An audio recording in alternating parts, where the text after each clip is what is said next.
Is there a future for video stores, considering that now all these stores, like the supermarkets, convenience stores, are selling, renting videos? Is there going to be a future, or is there going to be a decline in video stores? Well, I think it's going to be a great future. And we're going to be here when the dust settles, I guarantee you.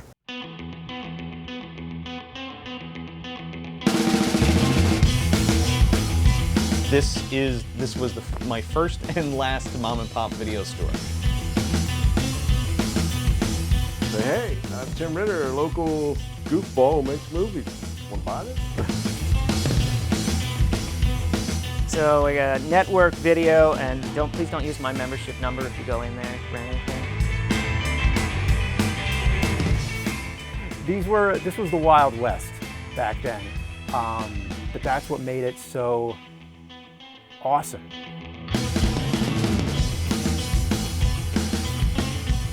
I think there's like a greater sense of magic in a mom and pop store, in an indie video store. Like, you just feel like there's something more exciting to discover there somehow.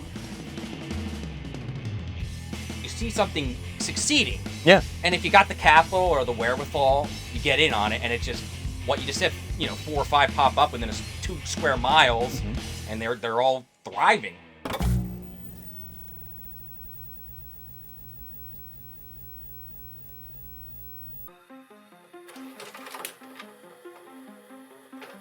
I think a lot of people don't realize growing up in the 80s, and especially the 70s, if you didn't see a movie when it was in the theater, you just didn't see it.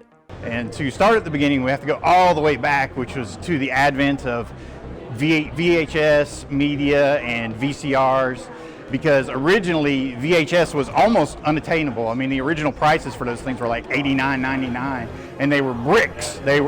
They were heavy. Like, you could use them for home defense if you needed to. And then the VCRs, these horrible top-loading Rube Goldbergian monstrosities, were easily, $500 to $600. So it was hard to have both a VCR and an actual media to play in it. For VCRs, the only way of watching a movie over and over again was if you had a print of it, like some, condensation print or a project. I mean, people didn't have things like that. Let's face it.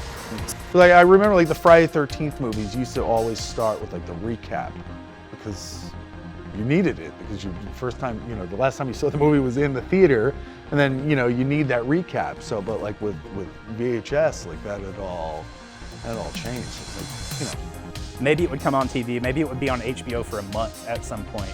Video, I think we tried it ourselves, and a long time ago, I don't remember which film, it may have been Sugar Cookies, but I think we took Sugar Cookies and 1 or 2 other films, maybe Blood-Sucking Freaks, and we wrapped them in saran wrap and tried to sell them, because there was a store called Video Shack on Broadway, right below a very prestigious intellectual theater called the Circus Cinema.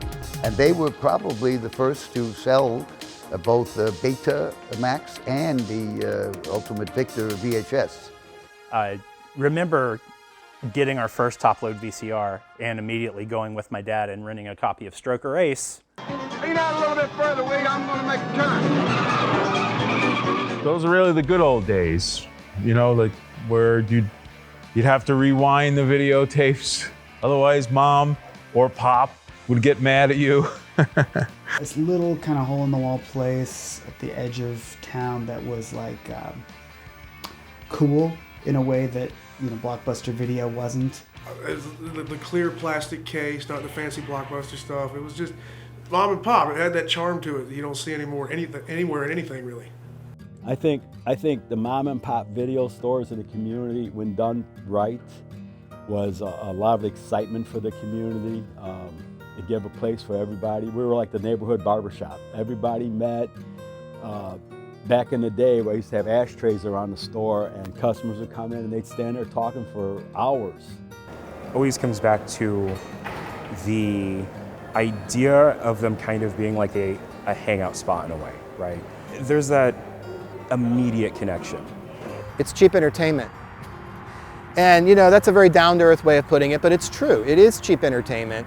For, you know, one rental, you can entertain the whole family with that, depending on the movie, depending on your family.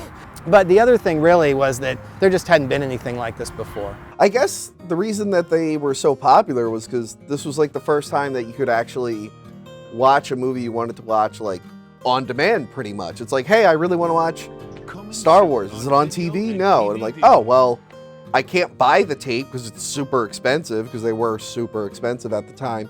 Yeah, let's just go to the store and watch it. Well, it's hard to imagine, but there was a time before the internet where you couldn't watch anything that you wanted.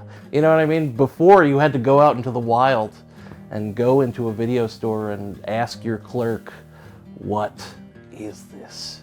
Movies were getting bigger and better. They wanted to rewatch them. A lot of fandom blew up in like the 80s, post Star Wars and whatnot.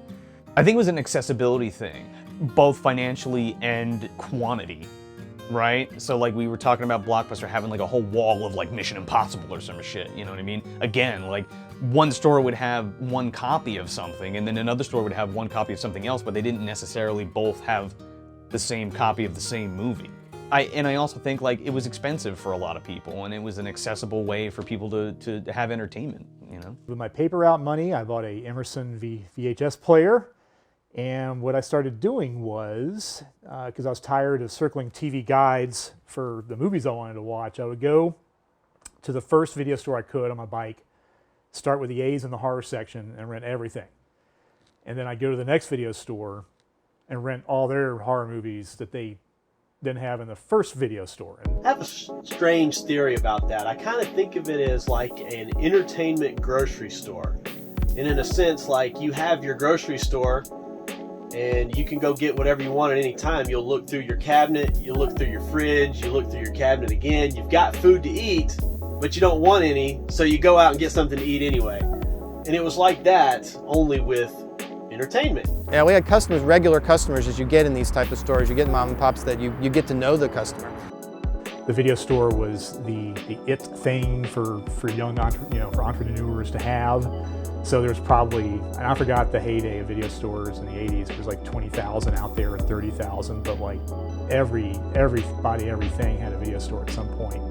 So when I saw the video stores, I was like going, if I transferred these movies to videotape, I wouldn't have to invite people over to my house and charge a quarter for them to watch the movies. What I could do is I could go around and transfer this to Beta or VHS and sell them to these independent mom and pop stores who I knew.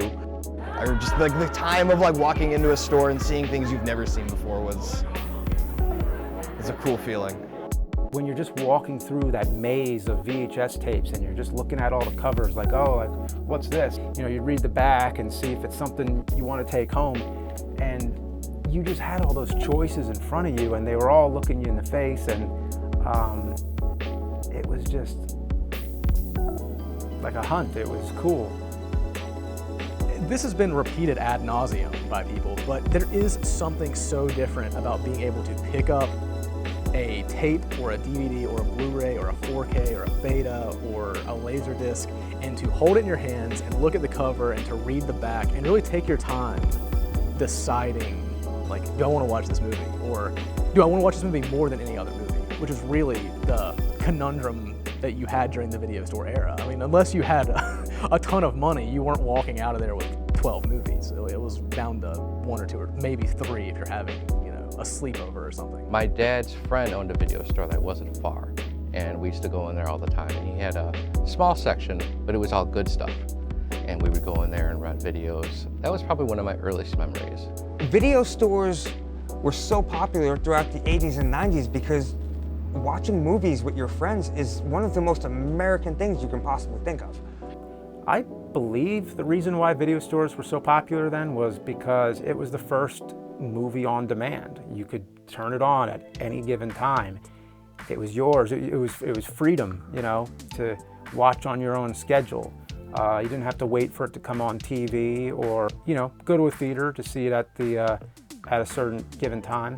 I kind of, along with everybody who grew up in that era, you kind of fell out of it after 10 or 15 years because there was always, as you got older then, It's like, oh, I got to rewind this tape. I got 10 tape. Oh, they're overdue. Oh, they melted in the car. I got to go back to the store to return this. So I kind of just got into buying movies, which is what the studios wanted. I would have rather bought the movies than rented them. I wanted to have my own library. And there was a video club that started, like a chain called Errol's Video. The thing about Errol's was they were one of the first video clubs. They actually charged their members. The first video store I remember going to was in San Luis Obispo, California. I was very young and the movie we got was Jurassic Park on VHS. As a kid, my mom would let me hang out in the magazine aisle while she shopped. So I'd read through Nickelodeon magazine, Mad magazine, whatever. And then one day, Smitty's got a little rental video store towards the front of the store. And it was just a tiny little carved out area near the front doors. Like, I loved talking to the staff. Usually the smaller ones, the mom and pops and the independents, usually the same guy there every day. They love movies. So I knew going in there I could get into a discussion or most likely an argument about a movie that just came out. It's kind of like going to a bar and they're the bartender. So when I moved from Queens, New York to Long Island, I'd asked everybody in town, what's your best video store for like weird horror movies? Because I've been a horror movie junkie my whole life. So they told me about 112 Video that was on Route 112. Go figure, what a name. And for me, the VHS mom and pops became the place where you just wander in and browse. Of course, I would be looking for the trauma section. Going to the video store was truly an adventure. I just loved that feeling of going into a place and just being able to pick through so many different interesting titles. It was like the weekend ritual, right? Or we're gonna go to the video store and grab a bunch of cool tapes with my mom and my dad, and then we would go to McDonald's and I would get that 20-piece nugget and it was on. I can't remember what was the first time I ever went to a video store, but I do recall in the 80s, my dad driving me to the video store in his van that had a carpet interior. From floor to ceiling, the whole interior of the van was carpet. Growing up, I grew up in a little town in Texas called Dripping Springs, and there was a tiny, tiny video store there called Showstopper. And it was one of the only things to do in Dripping. There was like a stoplight, a Dairy Queen, and Showstopper Video. I grew up with Jason, I grew up with Fred. Freddie was my least favorite, but I still had love for him. I grew up with Leatherface. I was raised by the horror icons pretty much. My first memory ever of going to a video store was around 1983. I went into the Movie Connection with my parents. It's where we got our first video membership of anywhere. And I don't even really remember so much looking at the tapes. What I remember was picking up these catalogs and took them home. They were sitting there free for the customers. And I would look through these. You know, I'd sit there and just look through them and say, boy, these movies are really crazy. I've never heard of some of these movies. And of course, there was an adult section in the back. That's the part that I looked at the most. So my dad worked next to a Blockbuster. Unfortunately, the Blockbuster burned down and it had an accident. But they threw away all their movies and my dad's job connected to the back of their dumpster. So they just tossed out all of these like burned, damaged movies that just, they were fine. So he took a garbage bag and like Santa Claus brought home a whole sack of Blockbuster burnt films. Another one of my favorites in Philly was the Beaux-Arts video. And that one was so cool because you walk in and you just know a movie lover created this, because you walk in and you just see like movies and posters just crammed into every single inch of that place. And even the ceiling had posters. So you're just fully immersed in movies. Brantwood Video, it used to be in a gas station. Like it was like an add-on to a gas station, and it had the tag system. You remember the tag system where it's like they put the covers on there and there'd be a little tag. You take it off, you go up to the counter, like, I want this. And I loved it. This is where I actually rented the majority of my movies growing up, and it was a mom and pop independent grocery store gas station. You would walk in and they would have ice cream coolers on the bottom, and then they had these big wooden shelves built on top of those ice cream coolers. And they would have a nail in front of every movie with a little hang tag.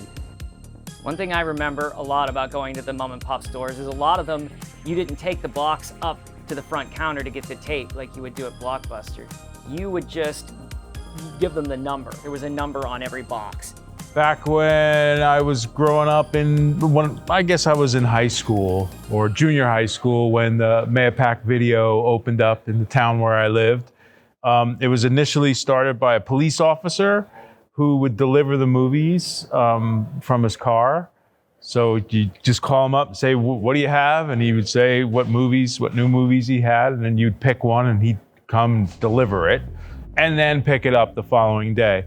I remember this one vividly of going to Riptide Video as a kid, and he had this big standee, I think for like RoboCop 2. A kid looking at RoboCop, like that's so cool. Like he's a superhero.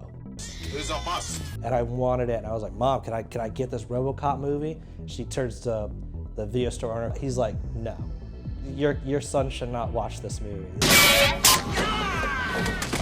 There was really one that I went to, and it was Video Vision in Bridgeton, New Jersey, and that's really like where I grew up. I grew up inside of that video store every weekend. In 1996, everything changed because we got this video store called Incredibly Strange Video, opened up not far from my house, and that was our first genre video store here. Most stores I'd go in, they had 400 tapes I'd have to look through to find the one cool old cult movie that I couldn't find anywhere else. But everything at Incredibly Strange Video was a genre cult movie. So like all of my teen years were Blockbuster and Hollywood Video, but when I was, 7, 8 years old, that was when I was renting at tanning salons. I guess they rented tapes out in places like tanning salons and grocery stores and stuff like that. I mean, it was an easy way to make a buck. My favorite mom and pop video store back in the day was called Video Express. It's in Greenville, South Carolina. It's in a neighborhood called Berea. It's a Subway now. They demolished it, and it was of course put out of business when they built a Blockbuster across the street. I remember Video Connection because they had in the store a giant Critters standee, and I saw that thing and I had to have it. The other thing about Video Connection was they had a pretty good horror section, and they had a lot of weird, crazy titles, like they had the 7 Doors of Death Thriller Video big box, which is one of those boxes that as a kid, if you see that box, the first time you see it, you never forget it. Every summer, the #1 thing we did is my mom would leave $5 on the counter, and we would walk like 3 miles to Showstopper and rent a video and buy a couple sodas and walk home and watch videos. And that's what we did almost every day during the summer growing up. At Showstopper Video, it was basically a closet with some pinball machines in it and maybe like, I think Mortal Kombat or something. And then you turn this tiny little corner and you have to slide through to this back room where there was just like a row of video games. And for me, that was really exciting because I didn't have video games or anything growing up. I think from Video Waves in particular, because Doc Pepper didn't have a section, right? They just had, like, you went in, I mean, it was sort of a very small little lobby area, and then they just had kind of like a wall of tapes that you could kind of look at, and it was mostly the big stuff, right? It was Beverly Hills Cop, it was Flashdance, it was, Rambo, it was Missing in Action. I remember renting Missing in Action 1 and 2. So, a lot of that canon stuff, American Ninja and that sort of stuff. I have like one of the best memories of the first time I put my life on the line for my love of movies was probably crossing a 4-lane road behind the apartments I lived in to go to the Accent Video, which my mother would like pull her hair out. She'd be like, "Are you kidding me? You crossed the street." And I would cross this giant street just to get to the video store because it was like in our backyard, across a bunch of speeding metal death. And because it was a mom and pop, my mother could come in and be like, he can rent whatever he wants. And I'm like 9. It was the Wild West, baby. The first one I went into was a video store and like ice cream place. The place I rented movies the most when I was young was actually a little market in a very small town in rural Oregon. And it was the gas station, the general store, the hardware store, and they had this one wall of VHS tapes. We also used to rent, it was on our corner, so I used to rent the Hobbit cartoon and things like that at this little Hispanic grocery store. That was the most evil thing they could have ever done to my poor mother. My poor mother's like, I just need cabbage and chicken breast. And I'm like, Mom, tapes! Mom, tapes! It was something fun to do with your family. I mean, that was something that we did almost every weekend. I mean, that's what I looked forward to as a kid. If it was the weekend we'd go to the video store, rent videos. It was just something that you did with your family, man. It was something, it was fun. I don't know, like these memories are, it's almost become like one solid memory. It's hard to pick out like very specific things. It just like, it's like this whole encompassed like feeling. I think my favorite thing about going to the video store was in the 90s, I didn't really have any friends. I felt really isolated, and it was something I really looked forward to doing every week. It was mostly what I was into was just watching movies all the time, and I didn't even have a car or a license. Sometimes I had to take buses and walk a lot just to get to them. Probably the most exciting time at the video store was when Pink Floyd The Wall was available. I was the first to rent it. I kept it for weeks. Yeah, late fees on Pink Floyd The Wall. And my parents, look, they let me watch whatever. I was watching all kind of stuff, very inappropriate for my age. I remember Night of the Demons very well. I love Night of the Demons to this day. It's one of my favorites. But I'll never forget the lipstick going in the titty in the bathroom. The section I would head to first was totally dependent on what age I was. The first section I was going to was actually comedy. Now, the section I got to go straight to is horror. That's where I find a lot of those underrated gems. Oh, I absolutely went to the horror section first thing. Yeah. My specific section was the horror section. Ended up going to like the music section, and they had like Motley Crue declassified or unclassified. And it was just this weird, like, not porno tape. So as a kid, I would go to the kids section, and I would always look for the High Tops video or FHE, often Turtles. But Visionaries was like pure eye candy for me because it's got this hologram, this pretty blue, purple, green. It was always going to the horror movies until like maybe the mid-90s. Occasionally I go to the foreign section first. It's kind of highbrow. I was big into, this is like the early 80s, and I was big into Chevy Chase in particular. National Lampoon's Vacation, Fletch. I just really remember being enamored inside of the horror section. Like just being like, I have very clear memories of like Mausoleum, Mountaintop Motel Massacre, Mother's Day. Obviously I was in the M section when this memory happened. New releases usually. As a kid, young person, I was less horror inclined. The section I always went to, right when I went to a video store, was definitely like the sci-fi fantasy section. So wherever Star Wars, Star Trek, Terminator, Aliens, like anything with James Cameron, if it took place in space, I definitely gravitated toward it. If time travel was involved, I gravitated toward it. Yeah, spaceships, ray guns, lightsabers, laser swords. So when I used to go to the video store, the places that I would always go to first, I'd go straight in and I'd go to the video game section first, because I felt like with the video game sections, they would only have one copy of that, and I wanted to grab it before everything else. And after that, I would go straight to the horror section, because the movies that I wanted to see were the old movies that nobody was checking out. So I knew the movie I wanted to see there would always be there, and there was always a huge selection. I'd always see something new that I'd never seen before. A lot of times I would see what they had with the new releases, because they would have like the display set up for whatever new movie was out. But 90% of the time I would usually migrate right to the horror section. I remember I was too scared to rent it for years, but the Robert Englund Phantom of the Opera, I remember just looking at that cover and I'm like, one day I'll work up the courage to rent that movie. And then I did. Wasn't very good. When I walked into the video store, it was always immediately to the horror section, like big time. I remember even like Video Time I was talking about before. There used to be a pharmacy at the end of the strip mall, so we'd go get food. I'd get like spider bites or some whatever kind of candy or whatever, and then we went to the video store and then right to the horror section. If I was like in the mindset where I gotta see that movie if it's here, I'd go straight to that section. Otherwise, I'd maybe check out horror, check out sci-fi or some superheroes, but I would always end up back at the letter A, and I would go through all of them, and it was the best thing to do, to go there and just spend however many hours I wanted looking through all these movies. Usually the action section. I got into a lot of different actors watching Mystery Science Theater and things like that, so I would usually go to the action section, look for actors like Reb Brown, and I would head that way as soon as I walked in and kind of make my way around to the video games and to the other sections. But first place I would go is straight to the action movies. How do you like your ribs? My personal favorite, I love Italian horror. When somebody comes in and they go, I loved this movie. And I go, wait, there's a really cool Italian ripoff version of that. And then you give them the Italian ripoff version and they come back and they're like, I love that even more than the original. This is Joe's video. Joe's Video was open for 33 years and closed up in, I want to say, around 2014. So when you come into this store, you had the counter right here. You'd walk in, the horror section was all back here. The horror section was maybe about 3 or 4 aisles worth, and it went pretty deep. All the new releases were on the back wall. Everything was sectioned off. Everything had the little tags. You could see exactly where all the video genres were. The adult room was in the back room, so if you ever wanted to go back there. At the height, there were about 1,500 stores with trauma sections. And of course, I'd go in the back room. You know what they did in the back room in those.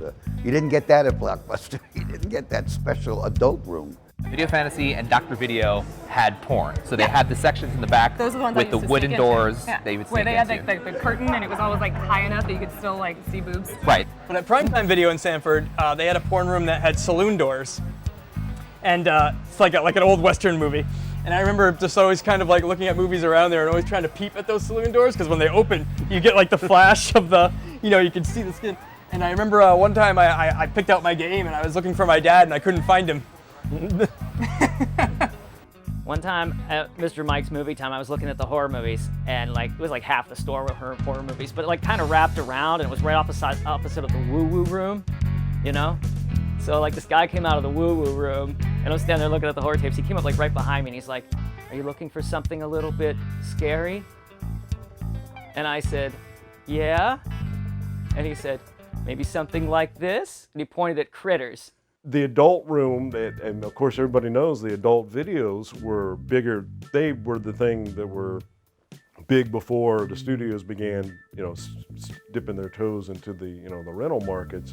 And their adult room, and even as a kid, I remember this, was this big black photo album-like thing where you could open the book, and I just saw people looking through, the notebook.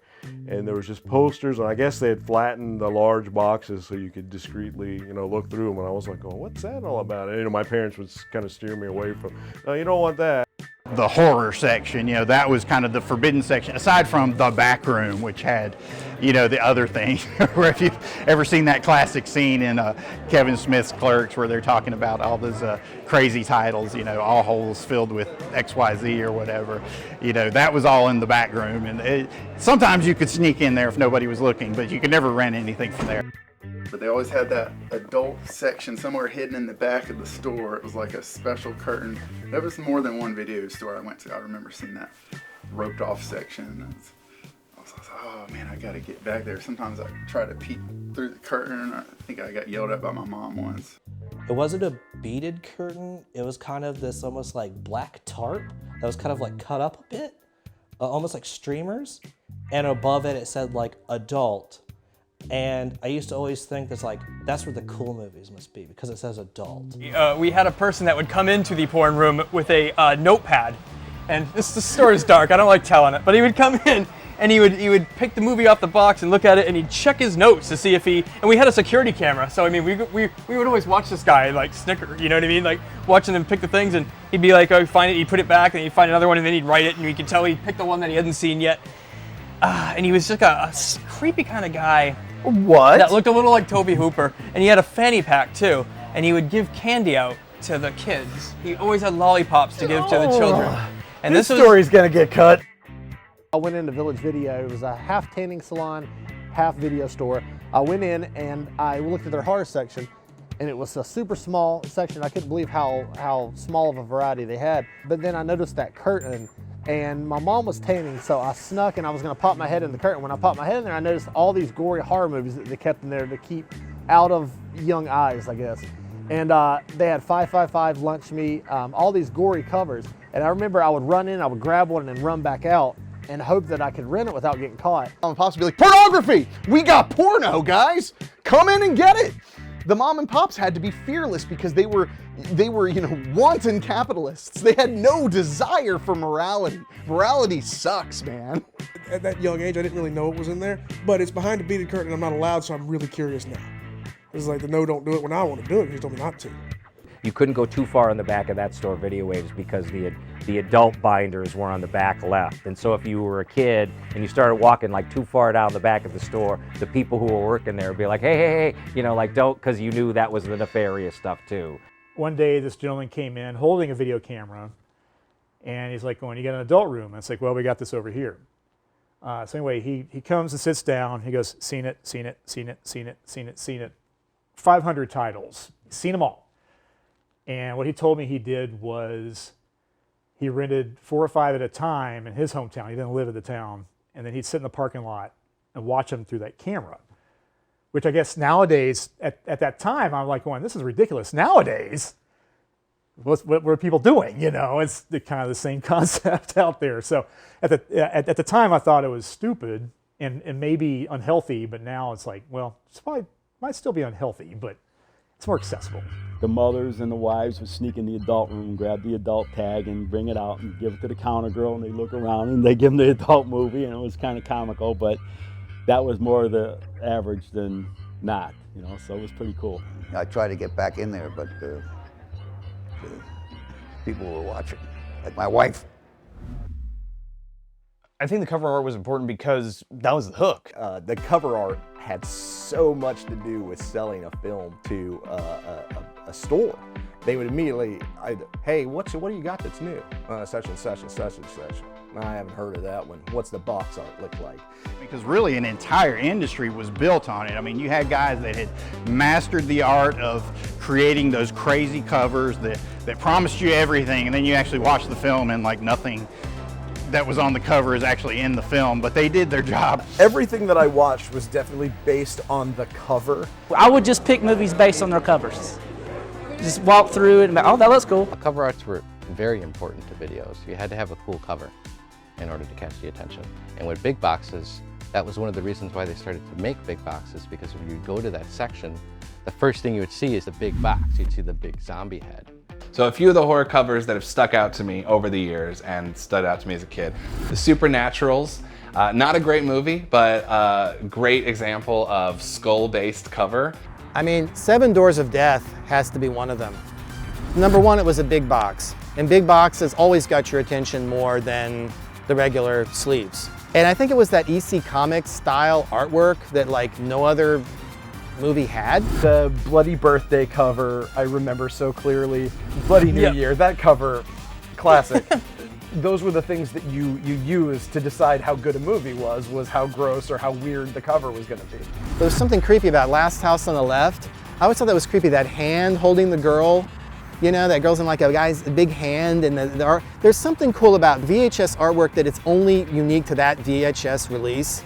You know what I mean? And that's one of them. I mean, Vestron Video almost seemed like they had a market, like a hold on the market in terms of like great boxes. And oftentimes great movies too. Aliens Deadly Spawn was one of the most, like, it was in every one of those stores too. Yeah. Which was really weird. Like, it's such a low budget, no budget movie. I remember Hatchet for a Honeymoon. I was like, oh my God, this must be the most horrifying thing I've ever seen. And I rented it and was kind of disappointed. Dracula versus Frankenstein, where he's tearing at his throat. Ah! Nothing like what's in the movie at all. But you know what? That's the beauty of cover art. It didn't always match back in the day, and we bought it anyways. I actually have a poster of this up on the wall because I love this art so much. Anything Full Moon did usually stuck out to me the most. They always looked very cool, very comic book-like. It was Leprechaun for me. Leprechaun? Like yeah, like the full front face with like all the gnarly wrinkles and stuff. And my mom was like, absolutely not. Like, you're 6 years old. This is gonna scar you for life. And so I would always like try to sneak out the tape and put it in a different box, which never really worked because by the time you get up to the counter, they're gonna check that. You would browse forever and you would weigh like, okay, I can only get 3. Which of these is gonna be better? Do I want Biodome or do I want Planes, Trains, and Automobiles again? And it was a gamble too. All you had to go on was the box art, so you'd take them home. Like, remember the cover for White Buffalo? You know White Buffalo, Charles Bronson? Tentacles. Tentacles had such great artwork. And Orca, like that was a, you know, a big, well, there's my theme is nature run amok.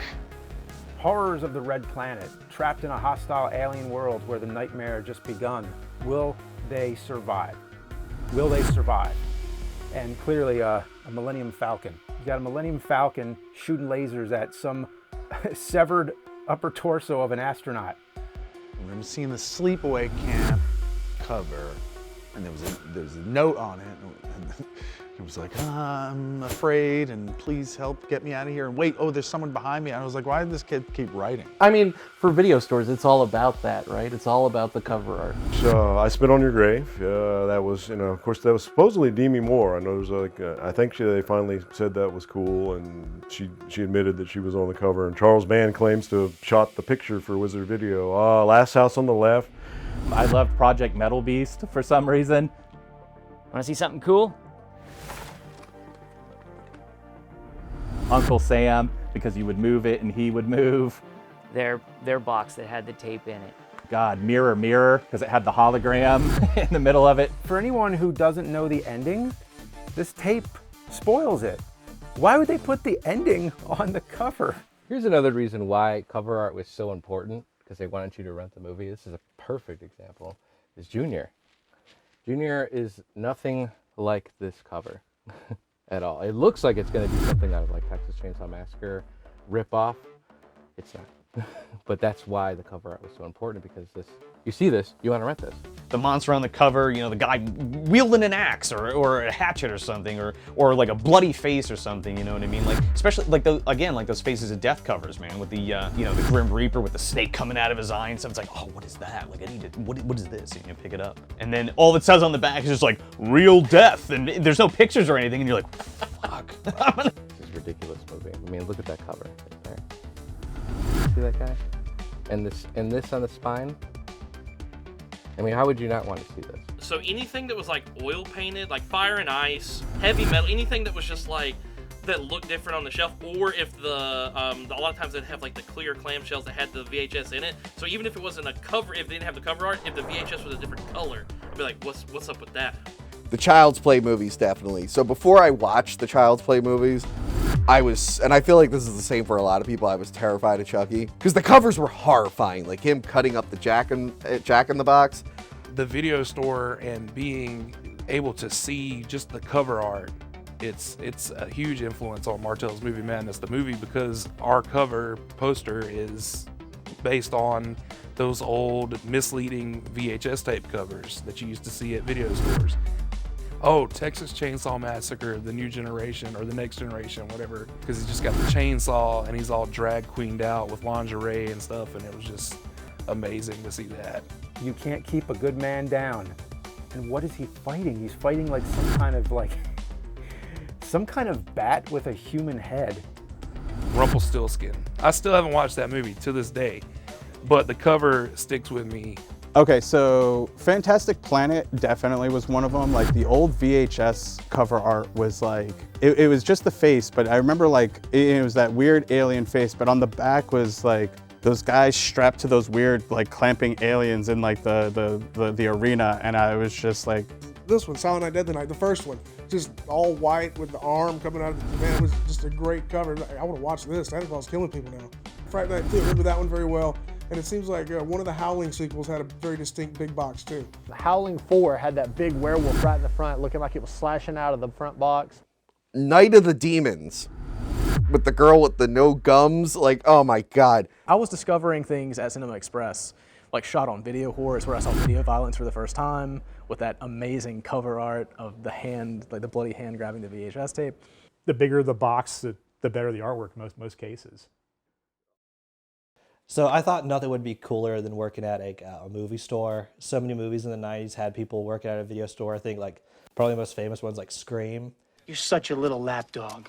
You know, and you have Jamie Kennedy's character work at a video store. And I'm like, oh, I want to do that. Because at that time I was getting really into movies and learned about Quentin Tarantino working at a video store. I'm like, if I want to be a filmmaker, I have to work at a video store. Like that's going to happen. When I was in college at the University of Michigan, there was a place at the student union called Study Break, and it was a arcade/video store. It was at this video store that the movie Clerks came in the mail one day, and I opened it, and I was supposed to check it into the system, so everyone could rent it and we could make money and stay in business. But I looked at this tape, and I was like, Clerks. Somebody told me this movie was funny. And I went home and watched that movie, and I fell completely in love with it. That movie Clerks literally changed my life. Because a month later, I ended up making a fan website for the movie Clerks. Just had to channel my fandom somewhere, so I made this fan website. A month after that, Kevin Smith saw the site, called me, and then 2 months later, I was working with him. Shot on video, you either made a porn movie or you made a horror movie. You certainly didn't make an action adventure, you didn't make a western, you did a low budget horror or porn movie, and we weren't about to make a porn movie, so we decided we'll try our hand at making a horror movie. So we came up with video violence when renting is not enough. It's gory, it has nudity, it's everything you'd want in a slasher film, and it takes place inside a video store, which was convenient. I had two to use for both exterior and interiors. Camp Video offered us a poster, Camp Video offered us much more distribution, and Camp Video offered us all the artwork and put it out in a big box, which at the time only the porn movies came in. So we went with Camp Video.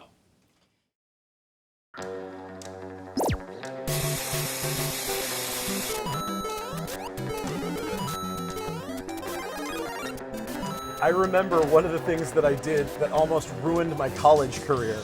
I rented Chrono Trigger when I was a freshman in college. And I did that thing where you're like, okay, I've made it this far and I gotta go back to class and I gotta return this thing. So I saved all 4 slots with my name on them. I was like, okay, cool. I've got all these slots. Nobody's gonna erase over every slot. So I'm gonna come back. Rent an RPG. I'm like, that's fine. I'll come back to it and I'll finish it. And I got it back, and some a-hole did the exact same thing I did. And I was like, looks like I'm going for 4 days with no sleep. And I just did. I started over. The independent video stores, that was where you could find literally everything, from the top games to kind of the bottom shelf games. But some of those bottom shelf games, hey, trust me, they're actually really, really good. You just got to give them a shot. It was mainly those weird games that we would rent, because it's games I didn't know about. It was like, oh, what's this game? We'd rent another weird one. It was like, oh, didn't really care for that, and rent another weird one. My parents would never let me have an actual video game set up, so the idea that we could go and like actually rent like a Super Nintendo at some point was super amazing for us. That was like the big. Oh, you rented the unit? Oh yeah. Oh, no, great. we would actually rent the unit and the games Yep. at the same time because I couldn't have one in the house. So we would, and this would of course lead us to have it for 2 or 3 days and not sleep. So we would just drink Mountain Dew. Straight ahead, do the like Folgers out of the like the Nightmare on Elm Street, teaspoons of like Folgers crystals into your mouth kind of thing. Whatever you do, don't fall asleep. That kind of stuff, and just cruise straight through and beat whatever games we had. Did you know that Sega video games are available for rental from your local video store? Did you know that Sega Master Systems are also available for rental? Did you know that Sega leads the world in the development of new and exciting video games? Did you know that Sega games feature the sharp, clear video images, vibrant colors, and realistic sound you've been craving? Did you know that Sega games have challenges for players from beginners through to masters? Did you know that Sega has a range of titles including the well-known hits Afterburner and Double Dragon? Did you know that fantasy space games, fast action games, and realistic sports simulations are all in the rapidly expanding Sega range? Did you know that each month up to 10 hot new Sega releases will be available for rental? Sega, all kinds of games, all kinds of fun. Sega, let the games begin. So the first games I actually rented from the video store were the original Xbox games because I couldn't afford them. You could test it all out, like all those Nintendo games. I mean, that just blew my mind that there were so many games out there, and I was like, how do you get them? How do you get all these games? And that's why I own them all now. I was a little bit nervous that the kids would rent the games, beat them over the weekend, and never buy them. So I tended to make the games longer and harder so that wouldn't happen. But in retrospect, I realize now that, you know, all the mom and pop video stores that were renting my games to kids, actually helped sales because kids got to try the games. If they liked them, they'll buy them. And it really promoted the titles in terms of people getting to know they even exist. The Mon Pod, the video game stores, those were the stores that got all my business in town. But yeah, as a little kid, when my brother would come into town, it was a special occasion, and because he was away at college, and so when he came into town, he would like entertain me as a little kid and stay up late, and we would go rent the console and these two games, maybe something else that I'm forgetting, maybe Street Fighter, and stay up eating pizza, stay up until midnight, which for me was like super late, eating pizza and drinking soda and seeing how far we could get in a game. I was, primetime in Sanford where I grew up had a huge video game section there. And I had a regular Nintendo at the time when that was out. And I was allowed to rent one game a weekend. And the thing was, like, you had no idea what those games were like. So I remember renting, it was called Commander Comic. And I absolutely hated it. It was one of those forgot the name of the production company, like the light blue. LJN? No, not LJN, the light blue those are terrible. Dream Masters or whatever, like bootleg NES games. Ooh. And it sucked, and I hated it. But it's like, I was not allowed to go rent another one, so you just, suck it up. And some games were just like too poor that I would actually shut it off and go outside. But like, oh no, I have to go outdoors. This sucks.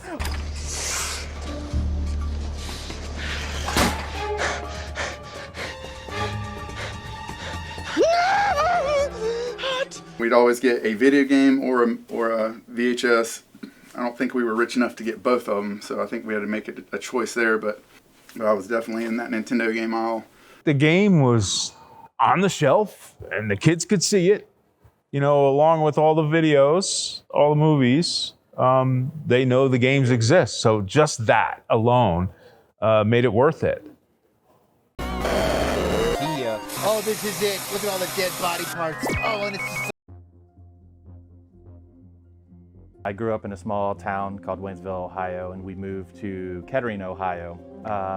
Didn't know anybody. Luckily for us, right down the road, there was a video store called K&L Video, and it was ran by a guy named Kenny. Kenny always took his time out to talk to all the kids. He would hook us up with like posters. So like when Halloween 6 came out, I liked Halloween 6, so he made sure to get me a poster. Oh, here, Matt, you can hang it on your wall, thanks. So Kenny was like always watching out for the neighborhood kids. Whenever I would get in trouble, like at school and get suspended or whatever, he'd pull me off to the side and be like, hey, I need to talk to you. You need to go on the right path. You need to really pay attention to your studies and better yourself. But unfortunately, Kenny wasn't who he said he was. Tonight on Unsolved Mysteries. It was a whirlwind romance with a bitter, ironic twist. The groom was a convicted killer serving life in prison. Kenny was actually Michael Wayne Brown, who was wanted in Oklahoma for a homicide that he committed when he was a young man. Him and his friend broke into a place that they thought was empty, but the gentleman was in there. The robbery went south, and the gentleman ended up passing away. Kenny was in trouble, went to jail for it, but Kenny ended up meeting a woman named Donna, who actually went to a church and was like outreach program with, prisoners. And during that time, they became romantically interested in each other. And one day she helped Kenny escape prison. And Kenny came to Kettering, Ohio and opened K&L Video.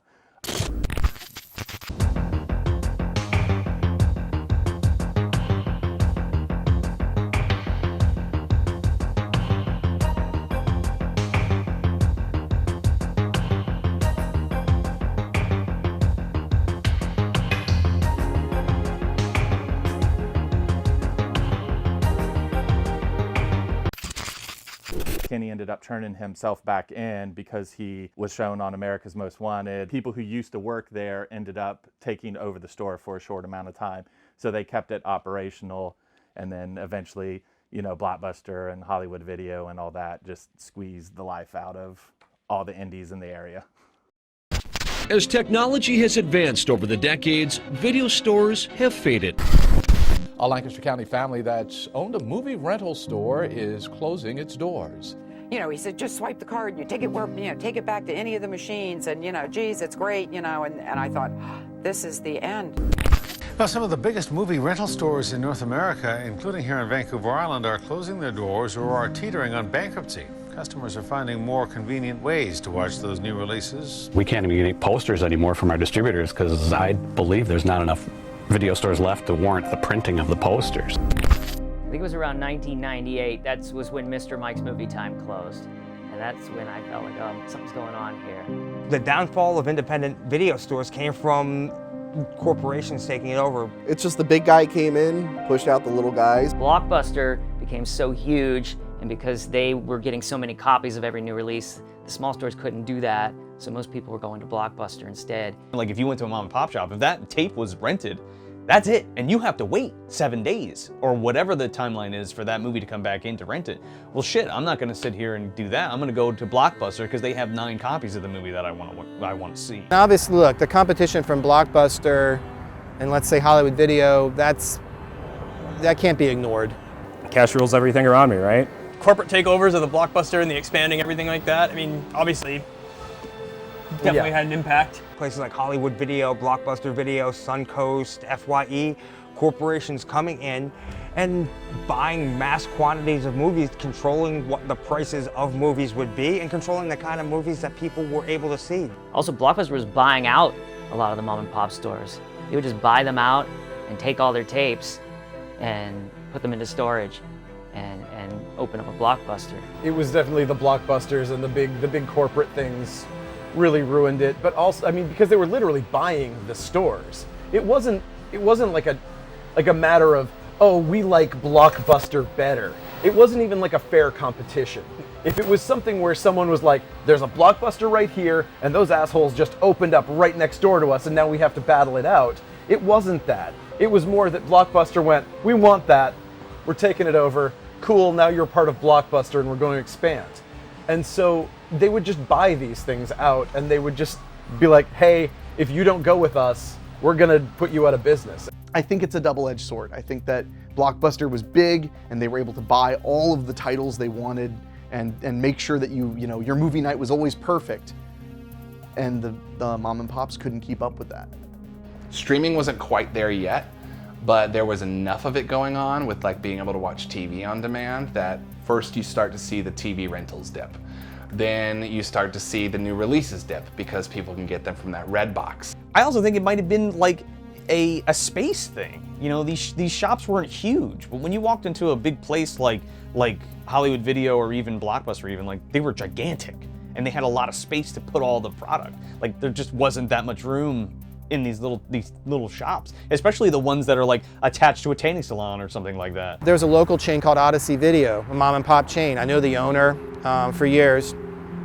And at some point, a Blockbuster literally opened across the street from him. And I remember having a lot of conversations with him about that, and he was just like, oh man, we're through because Blockbuster, we can't compete with Blockbuster, and they're right across the street.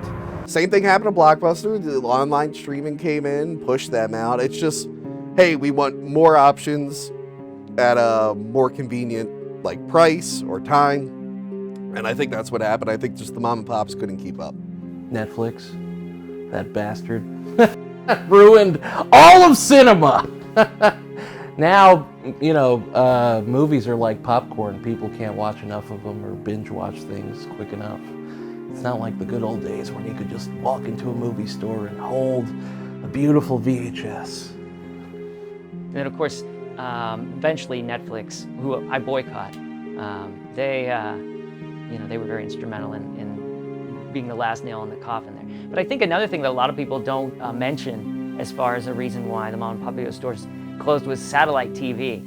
Became really, really big in the 90s. For me, it was really Redbox, Netflix, and a move away from, just a move towards convenience. It was also that combined with people like the consumer not understanding the business model, because once you start pushing towards convenience, you might lose sight of the sacrifices you make for a better community, like late fees. That's an example, I would say, of like a sacrifice that's made because you understand that this store plays a special role in your community. So if you keep something late, you might understand in the olden days, oh, well, that cost them rentals on it because they weren't able to rent it to someone else, therefore I'll give them a few bucks for this late fee. But once that convenience started coming around, we started being even more sheepish about charging late fees because people would get much more upset about them because that wouldn't happen to them in the same way at a Redbox. Or it would, but it was an automatic charge on their card, so they didn't have to interact with the fact that it had happened. It's interesting because I worked at the one store that beat Blockbuster. We, at Videoport, Blockbuster came in and then talked a bunch of smack. They had an owner that was like, or a regional manager or whatever they would call it, that was like, well, we're gonna put these little guys under by, you know, the end of this quarter or whatever. And lo and behold, people wanted to go to Videoport because it was better. And that Blockbuster went out of business in a year. So we were one of the few stores that I think ever just sunk a Blockbuster. What's interesting is, what you'll notice now is the video stores that are still open, they're indie stores. They are mom and pops. We have them in LA, they have them in other cities. They have them, just about every major city has at least one store. And what's interesting about that is it shows that people's tastes are kind of going backward to more boutique things, more interesting selection, more like curated selection. What can we get from them that we can't get from, you know, Netflix, who barely has any movies anyway? In a funny way, it's tilted back toward the mom and pops now that and Blockbuster is dead and gone. So in 2017, a museum called the Mystic Museum in Burbank partnered with Ryan Turek from Blumhouse to open an art installation called Slashback Video. And Slashback Video was every horror VHS fan's dream, a completely immersive 80s, 90s video store experience with actual VHS tapes, those promotional items like the cardboard dangling things and the inflatables, posters galore, all from Ryan's personal collection. In one place at one time, you were transported back in time to this video store. The only thing was you couldn't rent the tapes, but otherwise everything was there. The candy, the video games, Splatterhouse, arcade machine, outfitted with Slashback Video decals. This place was everything, and it really took you right back to another era. So the icon character of Slashback Video was a VHS-based maniac called Tapehead, and for the first 3 Slashback Video events, I was the actor who got to play Tapehead for their in-person convention appearances and opening ceremonies and whatnot. Slashback Video was huge. Popular, like the line was down the block. Every opening ceremony I worked at, it was packed to the core when we were in there, and it was great. I mean, it was one of those, to know that in the 21st century, an all horror video store could still be a thriving and a successful exhibit proved that we're hungry for that sort of community involvement again. And to know that it was so popular was, again, very gratifying. So thanks to stores like Videotech, the physical media aspect isn't being lost, which is important because in this day and age, with everything being at the touch of a button, you're sort of losing the personal aspect of experiencing a story. You know, when we were kids, with the physical media that we had, whether it's a VHS or a DVD, even a Laserdisc, you can hold that story in your hands and take it to your home, especially if it's just for a day or two. At a rental store, you're taking Batman into your house for the weekend. It's very exciting, you know. The accessibility that we have now in this generation is both a blessing and a curse because we have access to more movies than ever before. That is very exciting, but we're losing the personal aspect of talking about it, of holding it in your hands. And as somebody who missed a lot of the video store era, I'm longing for it to come back, you know? And places like Videotech really make that possible. So Orbit DVD started in 2003. We were strictly a video store. I made it a point not to carry VHS, I carried DVDs. That's why the name is Orbit DVD. At the time, the neighborhood did not have DVD players, actually. I got some flack because we didn't have VHS at the time. About maybe 10 years ago, maybe 12 years ago, I realized that this was not a best business model, this renting movies. So we started shrinking the rental section, and then we started bringing other things in. And that is basically where we're at today. Difficulty is about the same as any business. You know, I had 2 kids, so that was, you know, definitely a problem. The kids aren't the problem. It's raising 2 kids. My son was 4, and he'd be sleeping, taking a nap under this little kids table we had, and I'd be working from noon till 11 p.m. by myself all day long. You know, you could run something or manage something, and then if you decide to own something, that's a completely different beast. Oh, this is a community. I mean, like just meeting people. I mean, everybody here were customers before I hired them, employees and stuff.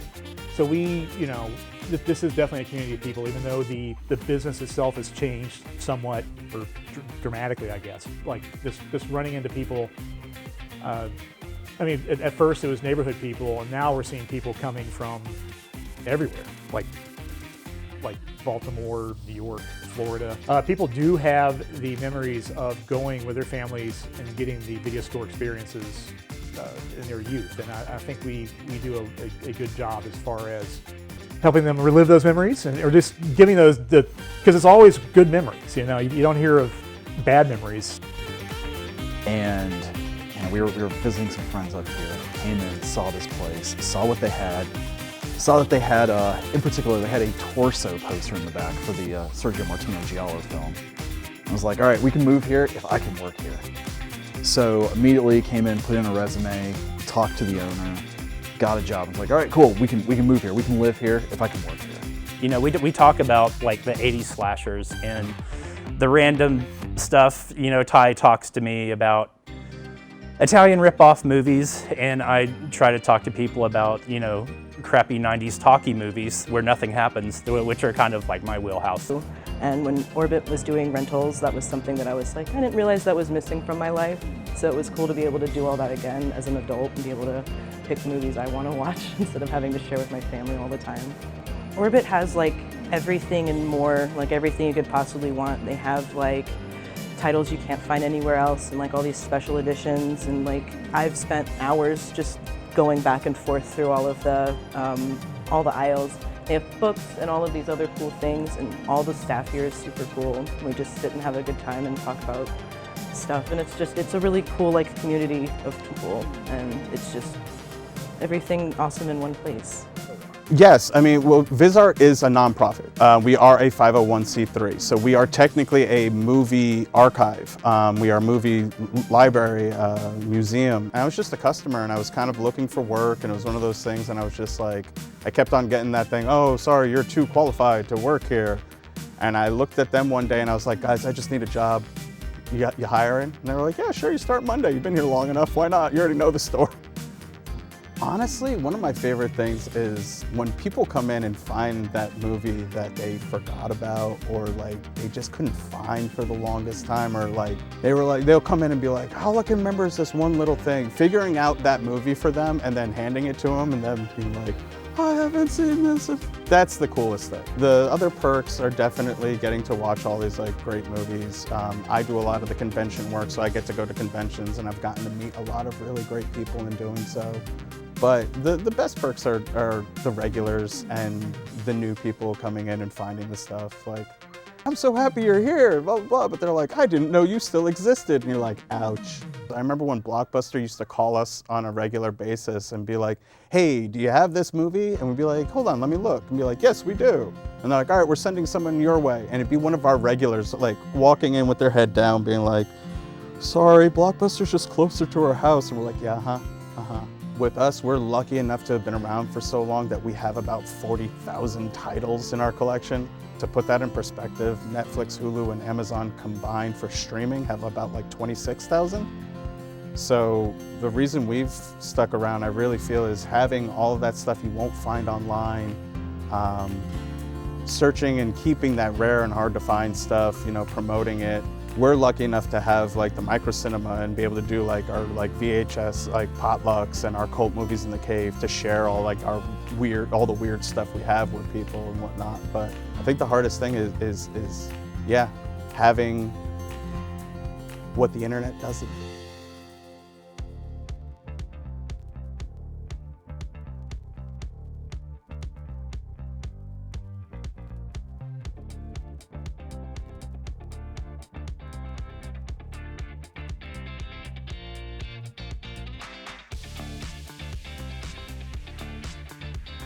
I wish that people still had the opportunity to go to movie stores. I think that it is something that people are going to miss more than they realize when that nostalgia hits on a Friday night. That's what made the mom and pop stores great, is they had just a sheer library. It was almost like going to your local library. You're finding a film history here, and they're just gonna maintain this film library of just one, it's gonna be one copy each, but you're gonna find something that you wouldn't find at a store. Maybe it went out of print, like you're not gonna go to Blockbuster and find, oh, here's Flash Gordon. No, they're gonna have Flash Gordon, they're gonna have Dust Devil. There's still more choices on VHS and there still are. There's still more movies that are on VHS than any other format. I wish it was around today, because I think a new generation of kids would also find the joys of the video store better by going there, which nothing is ever going to take that experience away, that joy of walking up and seeing that your movie's behind the case, and there it is, you know, and then the utter disappointment when you move and it's not there, you know. Netflix, no thanks. I feel safe to say, without the influence of discovering movies from mom and pop video stores, I would not have gotten the film education that inspired me to be a movie maker.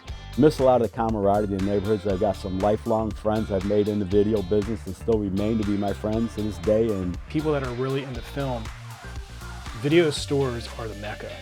It's the place where you can find people that are just like you, that want to help you find things that you love and that you can connect and bond. And that's why I think it's so important that these places still exist, that these places are still viable. You know, like there's so much stuff that isn't streaming, there's so much stuff that isn't on disc. And I think there's a lot of people still fighting that good fight to keep that sort of notion and that sentiment alive. Yeah, so obviously I have a video store. It's not a real video store, this is just my video collection, but I made it to look sort of like the video stores I remember, and I did that for two reasons. One is sentimental value. I own a lot of the tapes, and rather than just having them sit in boxes somewhere, I take them out and I set them up. Like, I look at the video store stickers on you know, when you open a tape and there's a video store sticker, it makes you curious as to like, where was this place? Where is it now? Like, obviously it's closed down, but like, I have this here just as a sort of memento of the video store era, and something to show my children, because otherwise they never see a video store. Yeah, I just miss all that, like, you know, just even getting that weird clamshell packaging, taking it home, like opening it, like, and then I remember it was like, oh, I gotta return this. Wait, did you rewind it? Did please, you know, be kind, rewind? Did you rewind? It's like, oh crap. Some of the places would charge you a fee if you didn't rewind it, which was crap, but I remember that moment of fear after dropping it in the box to return. It's like, oh crap, did I rewind that? I think around the time that most of the mom and pop stores started closing, I started to have these really vivid dreams about going into these stores that didn't exist. And they would be down these roads that did exist. So I'd be driving in the dream down a road that existed, and then somewhere I'd take this turn off of the road that didn't exist, and there would be this video store that I'd never been in, this crazy video store. And then I would wake up and I'd be like, let's see, how do you get there again? Oh yeah, you go down that street and then down, and I can still remember like the map in my head. It's like something out of an H.P. Lovecraft story where the guy like goes down a road and sees something like really creepy, and then he can never find the road again. This is a notebook I used to carry with me every day. I would go out renting tapes, and when I would go to a store, I would write down the names of all the tapes that I wanted to rent there, so that I knew when I went back the next time, I could just go in and grab them, go up to the counter. I didn't have to spend any time looking again. First time in the store, I'd stay there for an hour, 2 hours if necessary, go look through every tape they had and write them all down. And after that, it was just a piece of cake. This is the incredibly strange video newsletter they put out every month. It would tell you what the new releases were and also recommended different movies that you might not have checked out before that you could rent there. Mom and pop stores are just so important to the communities that had them. We needed them. It was a different world back then. Different world. We needed those places to get away, to find movies to get away from regular life. We had those shops. Those shops provided that for us. So I think that the mom and pop video stores, you know, the more I think about it, I think I owe more to mom and pop than I realized before this film. So I thank you. If there is a video store in your town or near your town, go support it. That's what I would say. The Toxic Avenger loves mom and pop video stores, and we grew up there together.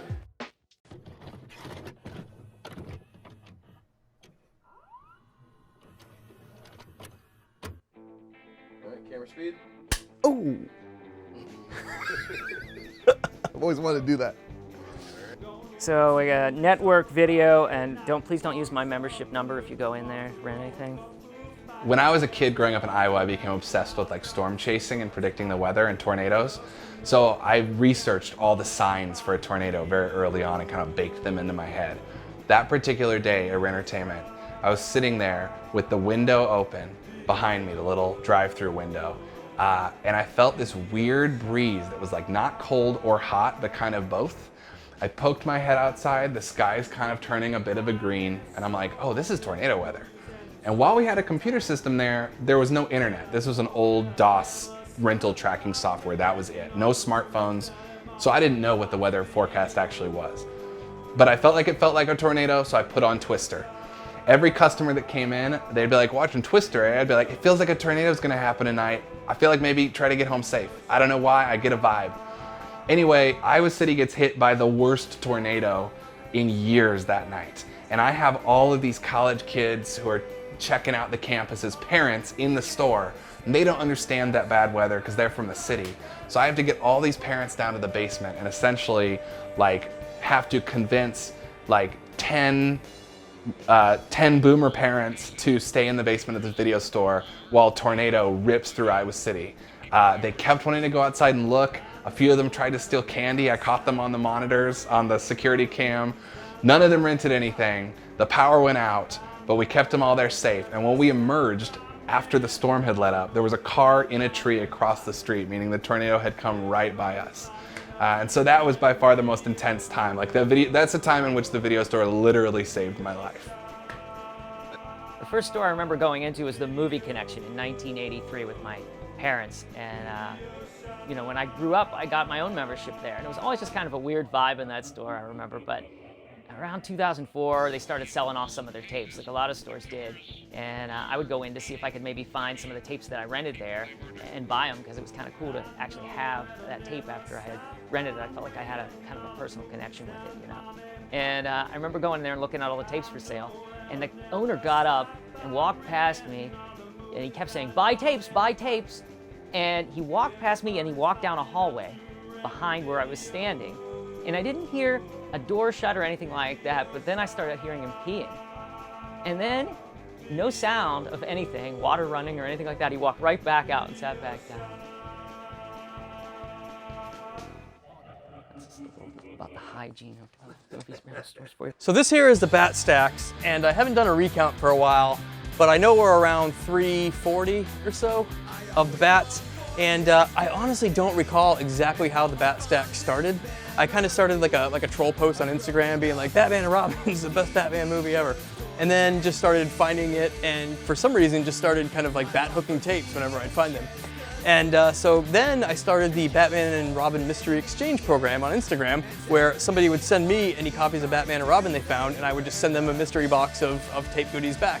And so many of these are from the Mystery Exchange swap there, trading with people.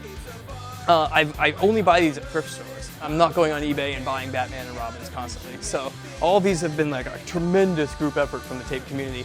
And so eventually, you know, obviously when this starts to happen, some people are like, why do you get this? So one day I sarcastically responded to build a life-size statue of Mr. Freeze, of course. And then I thought, that is a brilliant idea. I really should build a life-size statue of Mr. Freeze, of course. And then Arnold Schwarzenegger would see it and he'd be like, that's awesome. I want to come take you out to dinner and eat steaks. And I'd be like, awesome. So yeah, that is the main end goal with the Batman and Robin, the Bat Stacks here, is to build a life-size statue of Mr. Freeze. And if you want to look up here, that's going to be the mask on the top of the statue. Instant replay. I rented a lot of tapes there. Boy. The first time I saw Slumber Party Massacre was I rented it from here, actually. And I still own that tape. I bought it from here when they closed, and it's still in my collection to this day with the sticker and everything. And that's one of my favorite tapes from here. I bought a lot of their stuff. that was a really cool memory that I remember from here. And I talked to the owner about Slumber Party Massacre, and he'd seen it before too. I thought that was kind of cool. The movie connection. So when I moved out here to LA in the late 90s, there were video stores everywhere in the Valley and all over town, but especially in the Valley. I mean, you could walk literally from one video store, indie video store, to another. And they all had interesting stuff. They had stuff that I couldn't find in Boston or in Virginia. So I was in heaven. And one of the chains that was out here, it's kind of like a local chain, was this thing called Red Hot Video. And what they were was basically a front for porn. They were essentially a porn rental store, and sales too, I guess, that had regular movies in the front of the store just to create that image. And I would go in there because the front of the store was not like a regular video store with new release wall and stuff like that. It was a bunch of a mishmash of older movies and weird, just, you know, stuff that nowadays would go for hundreds of dollars, let's just say. You had, you know, Gorgon clams next to Wizard videos, next to Thriller videos, next to Prism clams, and it was just, you know, one cool, weird movie after another. And basically anything in the store, you could either rent it for 50 cents or you could buy it for, I think it was $6. So, you know, if you saw oftentimes a movie that you've been looking for years, for $6, you were gonna buy it. So that was a great little chain. In fact, they lasted a long time. They outlasted a lot of the major chains. They outlasted Blockbuster as far as I remember. Entertainment Tonight. Here we are at the location of what used to be K&L Video.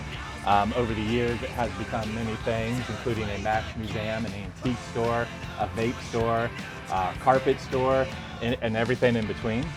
There was the Entertainment Tonight punch card. Look, if I had gotten 2 more punches, I could have got a free tape. It's too late now.